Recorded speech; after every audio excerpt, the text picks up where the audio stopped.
Вот, мы продолжаем нашу программу. Поет заслуженный артист России Алексей Моисеенко.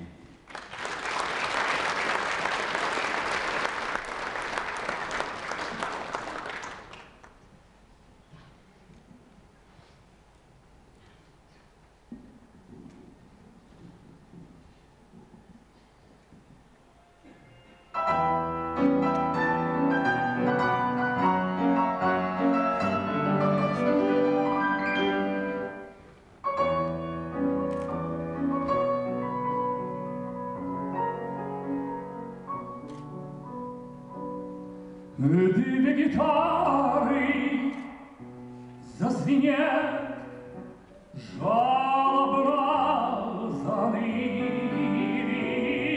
с детства памятный напев. Старый друг мой, ты, вон там вдали звезда горит, так ярко, так мучительно, лучами сердце шевелит, дразня его извительно. Чего от сердца нужно ей, ведь знает без того, что всей любовью прежних дней она ко мне прикована, и сердце ведает мое отравою облитое, что я впивал в себя ее дыхание ядовитое. И от зари, и до зари страдаю, мучусь серую, так пой же мне и говори ты песню недопетую.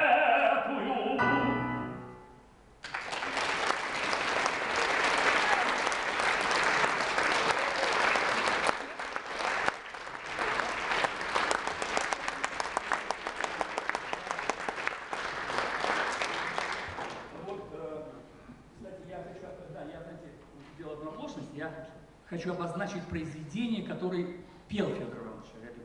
К столетию Шаляпина я, учась в консерватории, заразился тем, что стал собирать клавиры, то есть книжечки, где были написаны оперы. Вот, это пособие для каждого певца, он учит этот материал, чтобы потом выйти на сцену. И коллекционировать пластинки. И вот к столетию Шаляпина в 1973 году, он родился в 1873 году, в феврале месяце, я боюсь неправильно назвать число, поэтому не говорю. Вот, вышел альбом из 8 пластинок, где были собраны все произведения, которые записал Федор Иванович Шаляпин. Ну, какого качества не буду говорить. Так вот, я хочу сказать, что я уже спел 3 произведения из репертуара Федора Ивановича, и сейчас будет 4-е. Это роман Чайковского на стихи Александра Сергеевича Пушкина, называется он «Соловей».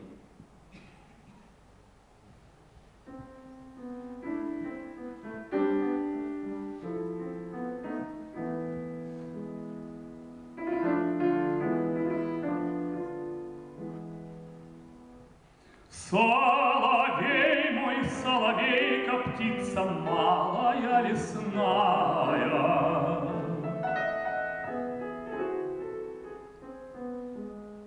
у тебя, у малой птицы, незаменные 3 песни.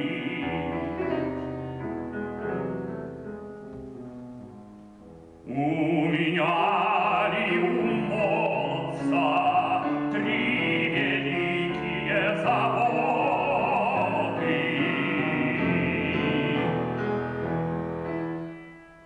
Как уж первая забота рано молодца женили,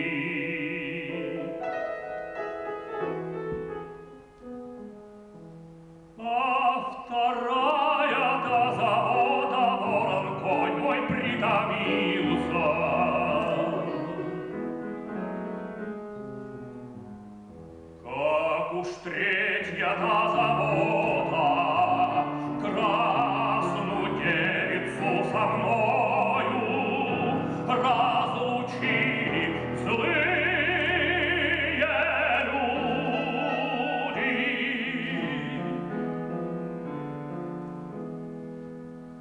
Выкопайте мне могилу в поле широко.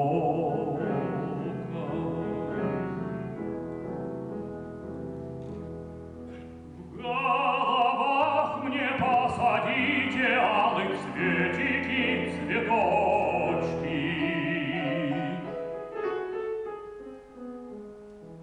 А в ногах мне проведите чистую воду ключевую.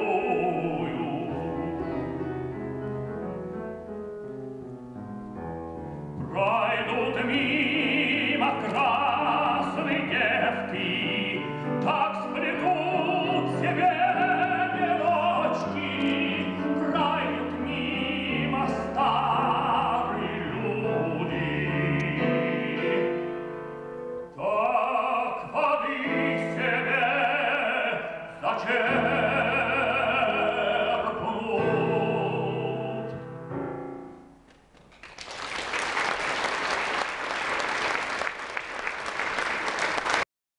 С племянницей Михаила Ивановича Жарова, она до сих пор в Москве, она жива, побывала у меня на спектакле «Город», и я устроил ей такое представление. В этом зале я ее посадил, дал ей послушать эту историю. Говорит, ну что вы, Саид, я, конечно, знаю эту историю про как дядя слушал Шаляпина. Я говорю, вот вам такое эксклюзивное удовольствие. Она была очень благодарна. Ну вот видите, вот это моя собственная находка. Спасибо за внимание.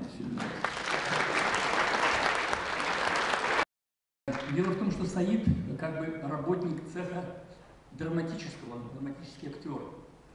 Вот. И поэтому я не хочу как бы уничижительно говорить об этой профессии великой. Я хочу сказать, что сейчас я хочу пару слов сказать с позиции певца.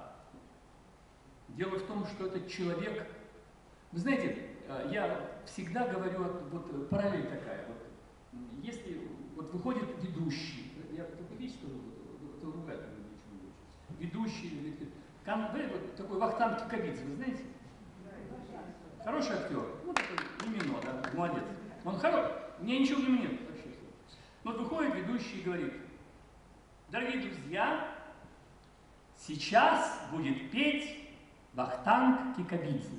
Он выходит и говорит: родимая земля, сокровище мое, она не больше, не меньше, ну и так далее. Дай Бог ему здоровья. Так вот, я к чему бы хочу сказать? Так все же, что такое поет? Что такое поет? Кто поет? Разве каждый поет, кто выходит на сцену? Как бы он ни назывался, я не буду отвечать. Вот в чем дело. Пение – это дар Божий. Как Сотто-майор прыгал, такой кубинец 2,45, или Боб Бимон 8,90. Вы понимаете? Да, но там метрическая, можно померить, да, ты не прыгал 2,45, ты хуже Боба Бимона. А в вокале, понимаете, ну, включили ревербератор, и громко там, и Сидоров громко, и я громко, и Вахтанг Кикабидзе. Вот. Были времена, когда этой штуки не было. А искусство было. Опера существует больше 450 лет. Опера, между прочим, самое простое искусство. И кто говорит, что это непонятное, тяжелое, что непонятное? Флабер написал «Даму с камелиями, жила проститутка в Париже», простите, да. Зарабатывала тем, что жила с мужчинами пожилыми, влюбилась в молодого человека и умерла от туберкулеза. Вся опера. Все. Риголетто. Был шут при дворе. И хозяин соблазнил его дочь. Тот решил его убить. Нанял убийцу. Она подслушала, и в том месте, где должно это было произойти, она, делая плащ, убийца забил нож ей в спину. Вся опера. Вальтер Скотт сказал, что опера – это сказка, глупость, вообще чушь. Но как красиво, когда выходит человек и поет.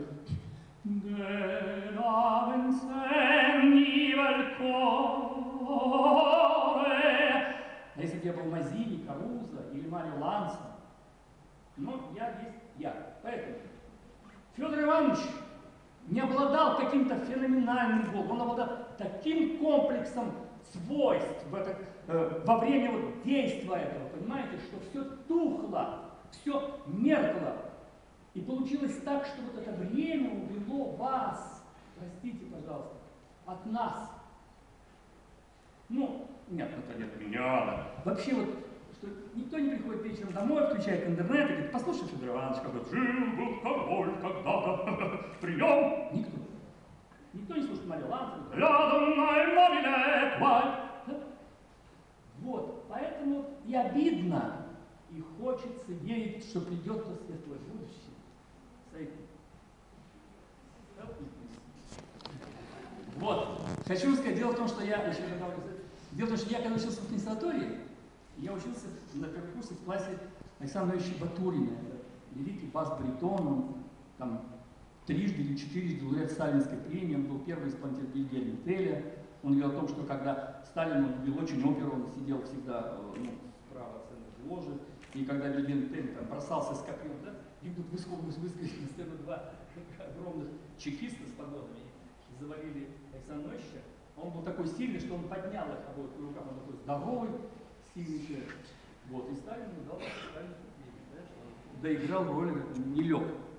Вот. А жена его была Вера Георгиевна Дулова, величайшая арфистка всех времен и народов. Еще вы знаете, в Ярдели. Так вот, так случилось, что он такой был хлебосольный человек и приглашал нас, студентов, к себе домой. На все праздники. Религиозные, он такой, знаете. А родился он, по-моему, в 2006 или 2004 году, в 1973 году.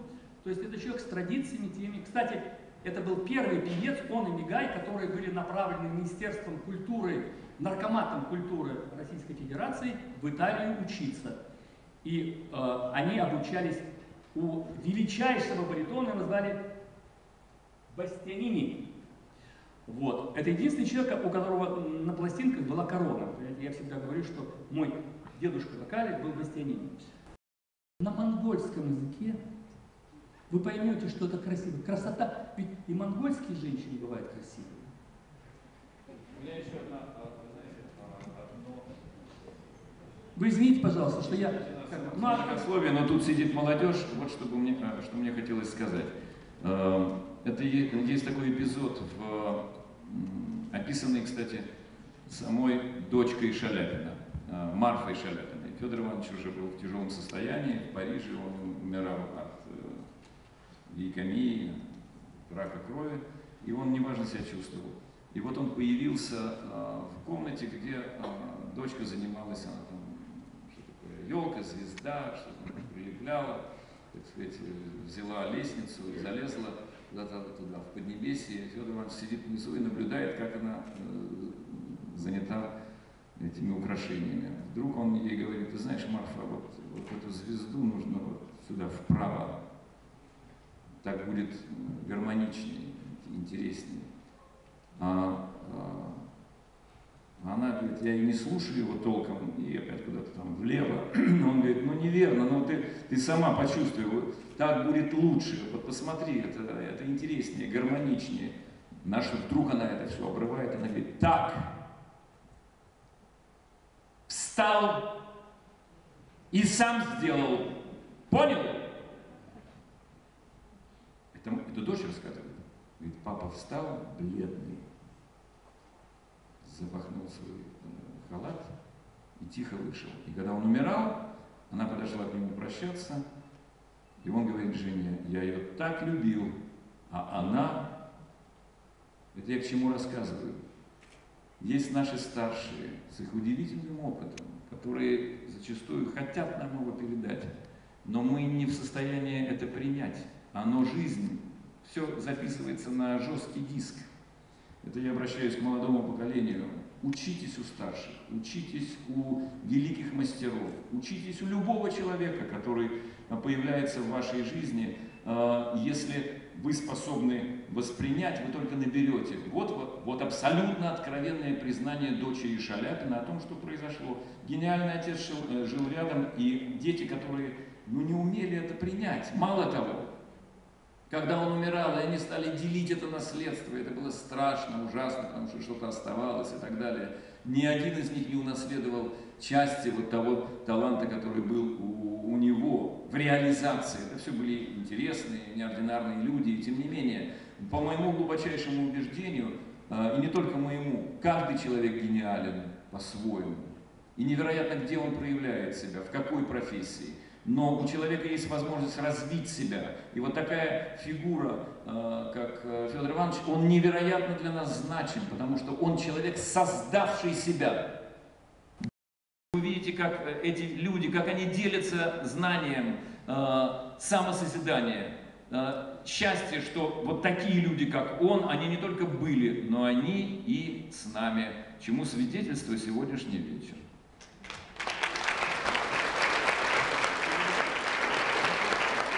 Друзья мои, я хочу исправить одну ошибку. Я представил ансамбль, и вот я сейчас представил, ну, я назвал, что он Виктора Савина. Виктор Савин у нас драматический театр, ансамбль Виктор Морозов. Простите, пожалуйста.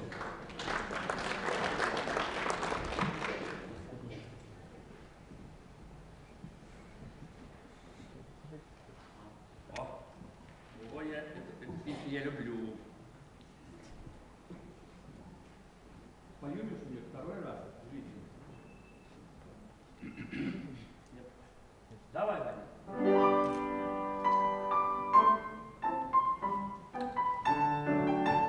Камаринская.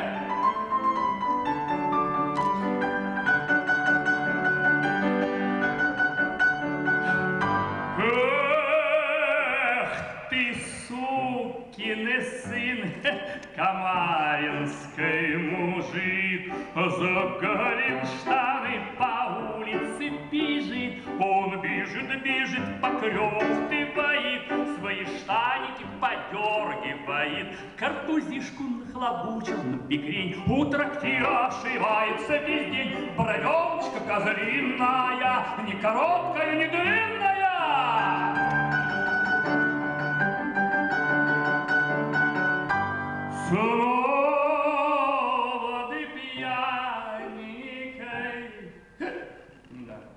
Камаринский мужик с полбутылкой у трактира он лежит, все ряды собрал поддевкою, подпоясанный веревкою. Ой, комарики, небольшая деревушка у реки, мужики там безлошадные, а до водки-то уж дюже жадные.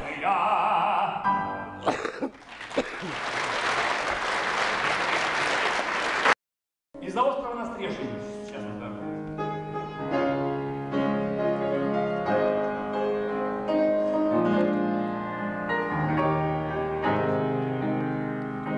Из-за острова настрежень на простор речной волны выплывают расписные острогрудые челны. На переднем стень каравин с молодой сидит княжной, свадьбу новую справляет сам веселый и хмельной.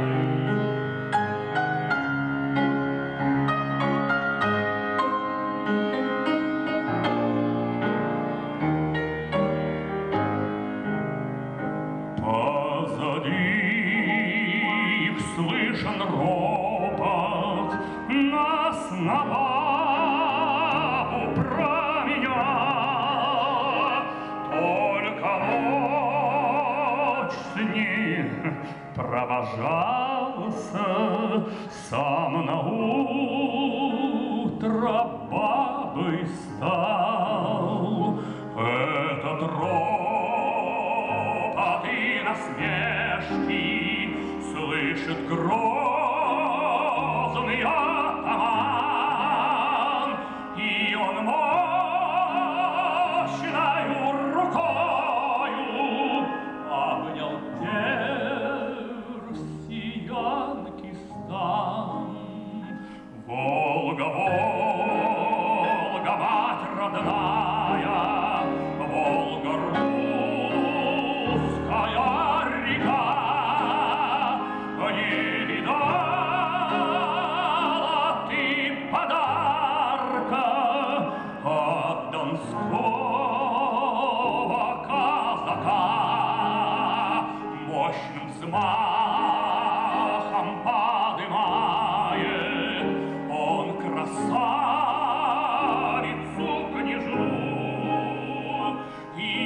борт ее бросая в набежавшую волну.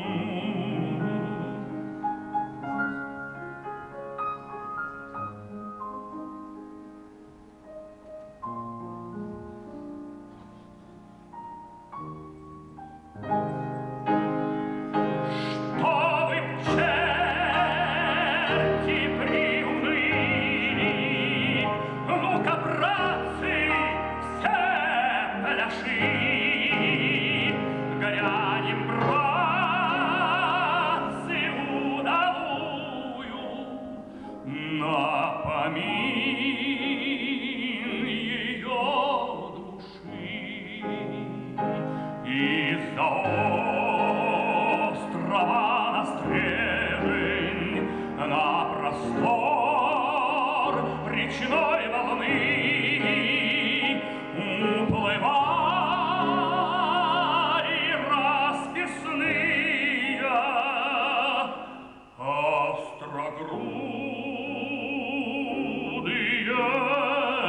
челны.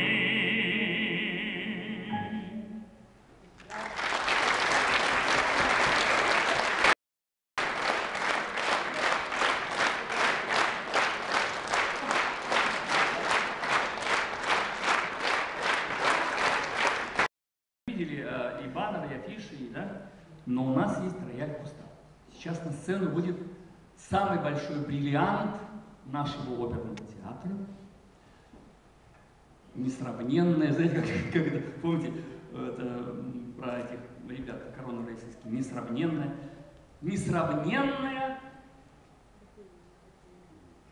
а где, есть несравненная? А стоит, ну я лучше вдруг она его там. Альфия Карадаева, заслуженная артистка России, народная артистка Республики лауреат международных конкурсов, очень красивая женщина.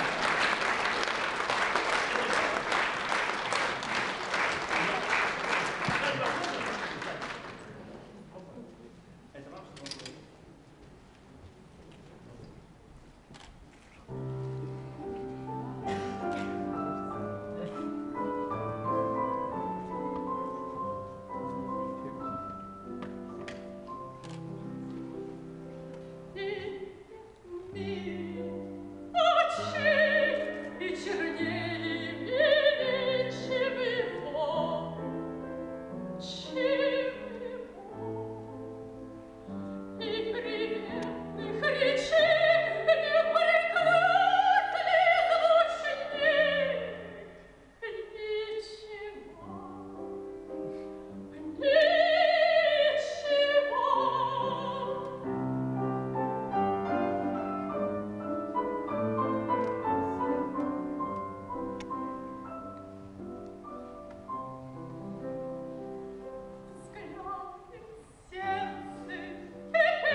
что есть в этом мире святого.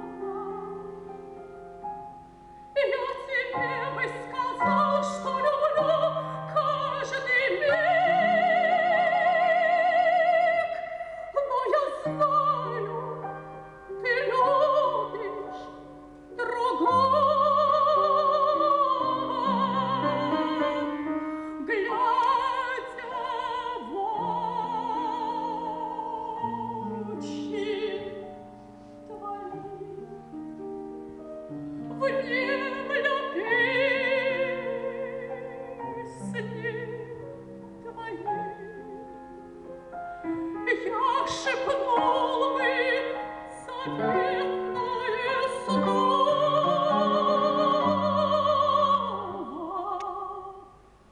но я знаю, что ты мне ответишь: забудь, потому что ты любишь другого.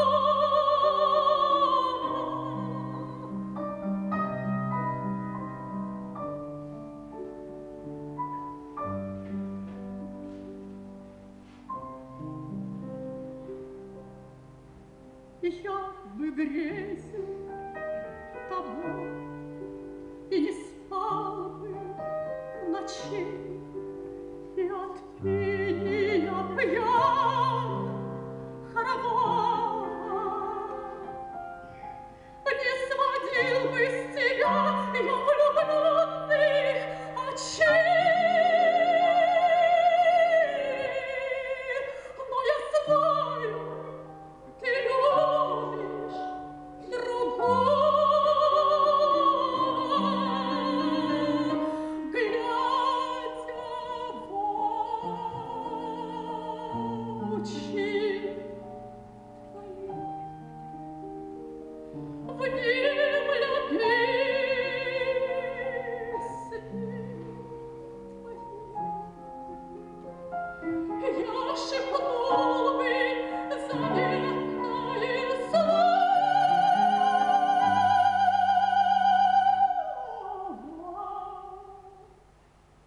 но я знаю, что ты мне ответишь: забудь,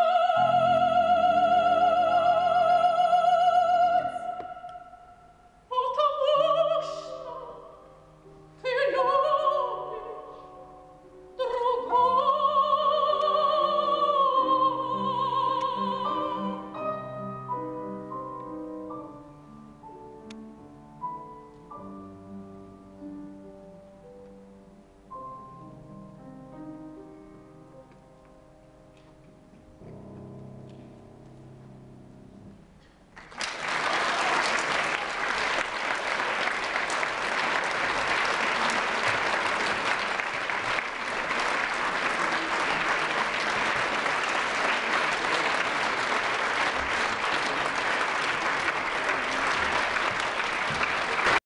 Микрофон вполне красоты. Да. У нас было так, что вот она просто уходит, потом ты так думаешь, что все обвацаешь, бах, ты уходишь, а потом я говорю, мы не можем так ее оставить, Алифия, выходи, Алифия, выходи.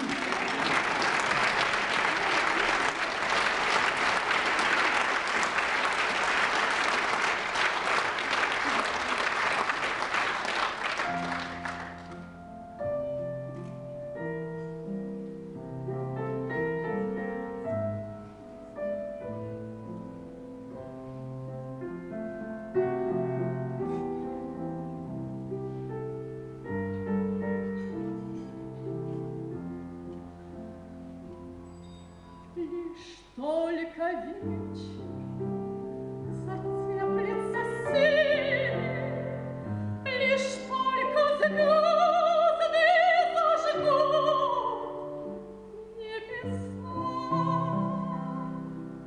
и черемух серебряный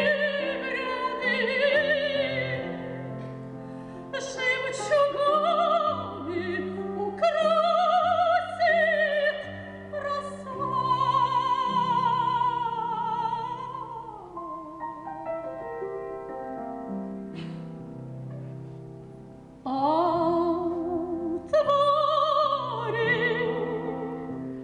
потихоньку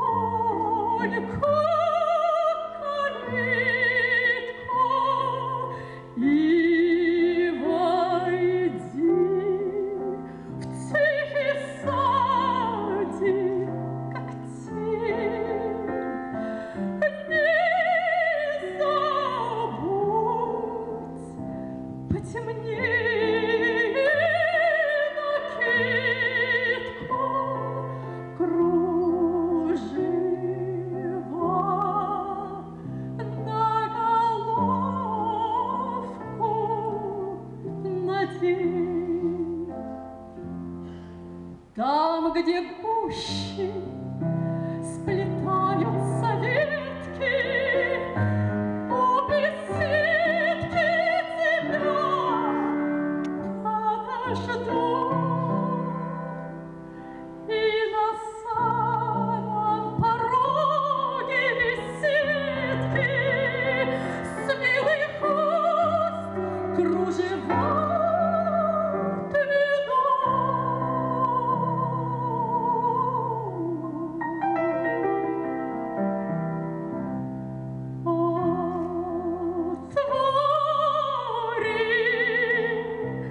потихоньку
кофею, потому что была вчера репетиция, мы впервые познакомились, и я рад, что есть такая замечательная певица у вас в республике. Я в Москву везу 2 диска и буду с удовольствием слушать их там. Спасибо большое.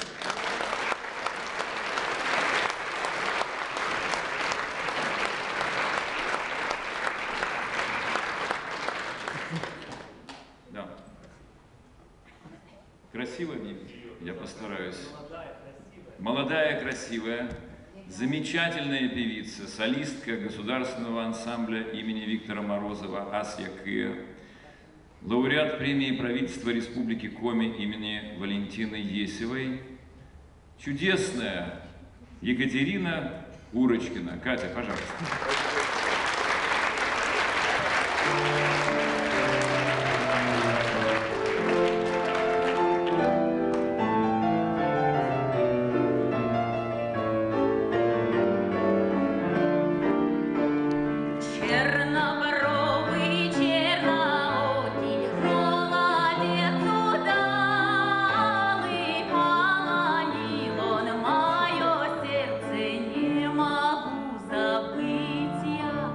Как понять такую радость, что милый меня любит?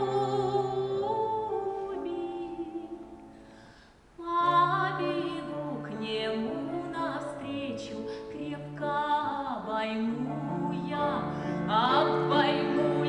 молодого парня удалого, объясню свою любовь я, авось умилится.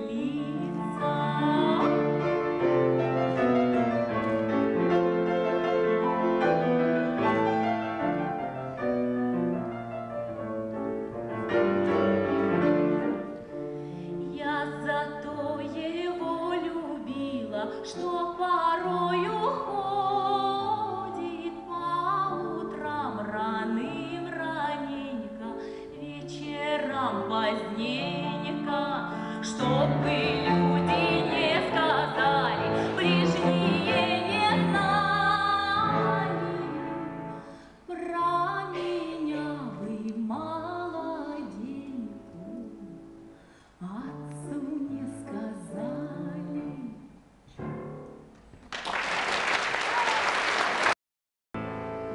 Мы на лодочке катались, золотистой, золотой, не гребли, а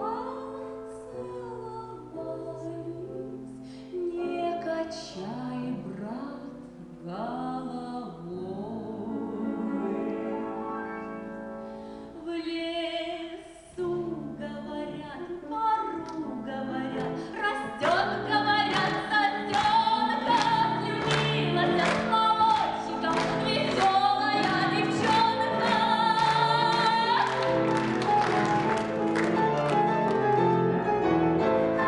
Поцелуй меня, мой милый, без отрыва 40 раз. Я тогда тебе поверю, что любовь крепка у нас. А он мне?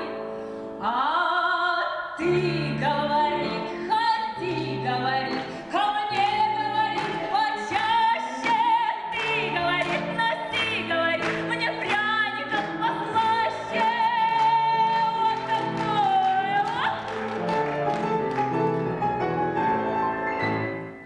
Где мы с милым целовались,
Сейчас будет импровизация.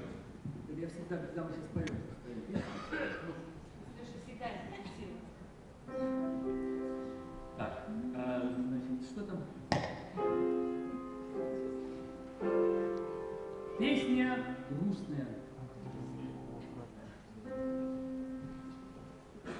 Миленький ты мой, возьми меня с собой. Там в краю далеком буду тебе сестрой. Там в краю далеком буду тебе сестрой.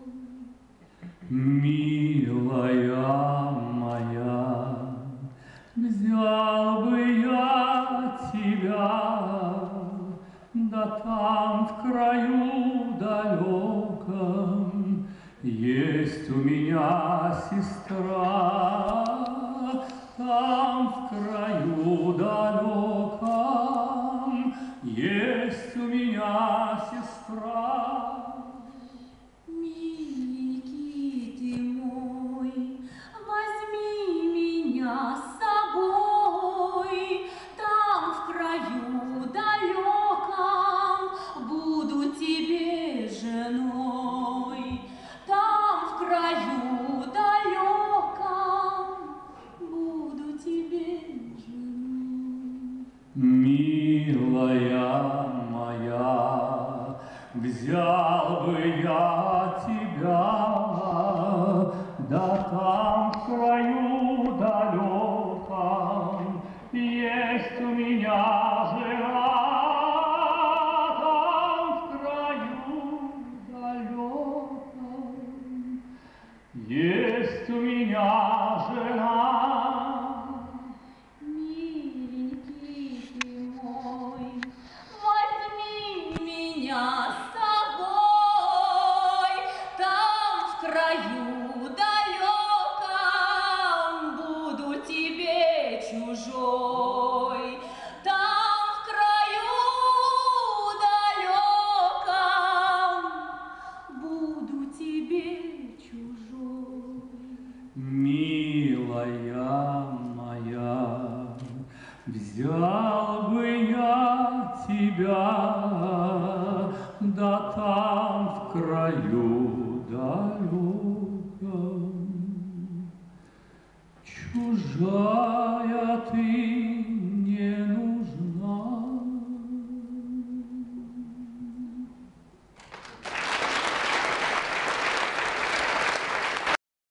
Что она обрастет, ее творчество обрастет мышцами, ну, мясом, она и шагнет порог вот этот чистый, этот забор перейдет, и рядом с ней окажется, может, какой-то другой человек, она будет ведомой, не ведомой, а ведущей. Вот. А сейчас кто у нас по сценарию? Ты? Опять я? Что-то все время я. Не так получилось. Дело в том, что я хотел бы два слова сказать об Алексее. Его очень любят в Москве. На самом деле любят и в Москве, и во всем мире. К великому сожалению, нет пророка в своем Отечестве, бывает такое. Хотя, слава Богу, что есть концерты и выступления, и мы планируем совместную работу. И Валентин Иванович Гафт, с которым мы работаем сейчас, он все время спрашивает, как Леша, и хотел сюда приехать и так далее. И наш цех его, Лешу обожает, и, конечно, хочет, чтобы было будущее, и были настоящие роли, и чтобы жизнь вот на эти грядущие десятилетия была интересной. Леша, я перед тем, как ты споешь, я хотел бы поблагодарить тебя за чудесный вечер, за эту идею вспомнить Федора Ивановича, за твое творчество, за чудесных женщин, певиц, наших подруг, которые сегодня были с нами, пианисту, но низкий поклон. Он волнуется. Все, я заканчиваю свое выступление. Алексей Моисеев.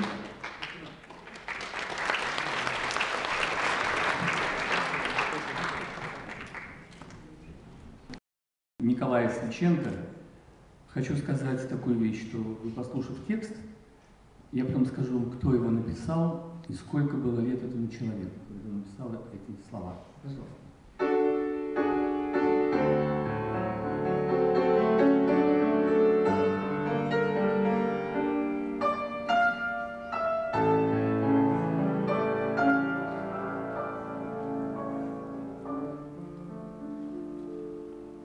Не спрашивай, зачем унылой думой среди забав я часто омрачен. Зачем на все подъемлю взор угрюмой?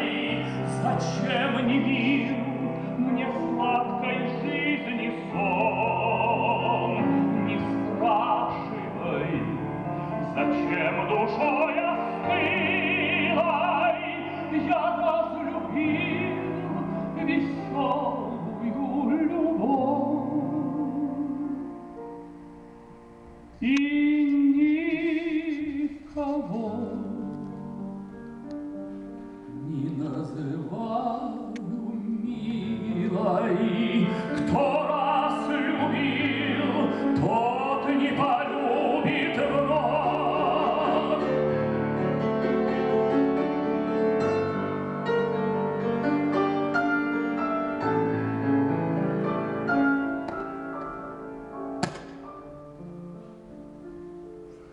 Кто счастье знал, тот не узнает счастья.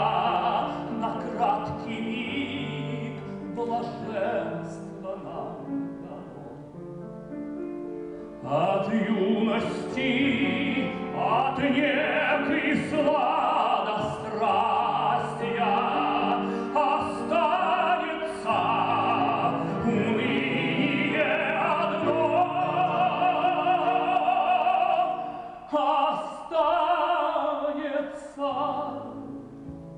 уныние одно.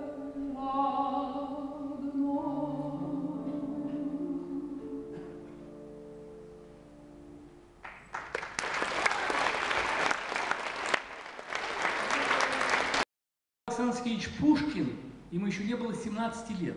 Как это можно написать такой текст? Какая любовь. Молодой человек, лицеист вообще. Как это вообще? Это гениальность.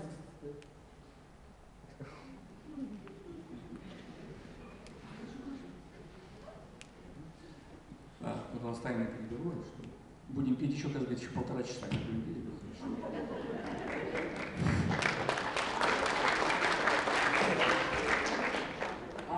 Ваш любимый роман, мой любимый роман. Федор вам записал его во Франции, по-моему, в 34-м, 35-м году, 32-м году с хором казачьим. Очи черные!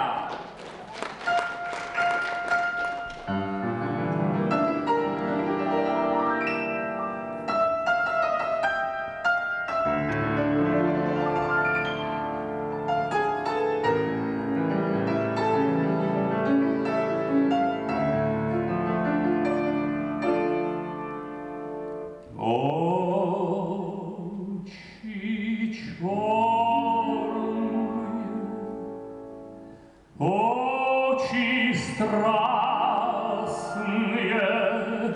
очи жгучие и прекрасные, как люблю я вас, как боюсь я вас, знать увидел вас я в недобрый час. Не встречал бы вас, не страдал бы так, я бы прожил жизнь, припеваючи, вы сгубили меня. Очи черные унесли навек мое счастье, вы часто снились мне в полуночной тьме. Очи черные, непокорные, а проснулся лишь я. Ночь кругом темна, и здесь некому пожалеть.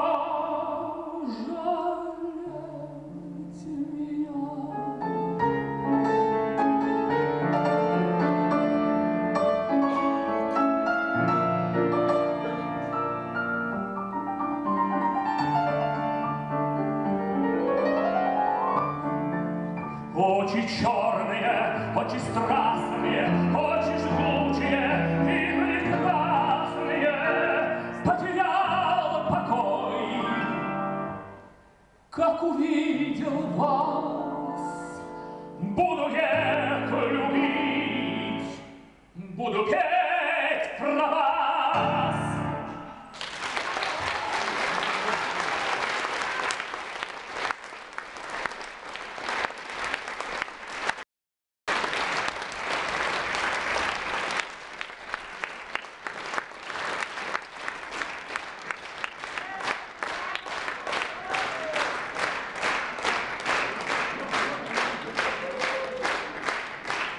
Знаете, здесь в филармонии раньше работала Есева и ее муж, господи, я забыл фамилию, он был такой веселый, я помню, Мастеница, да.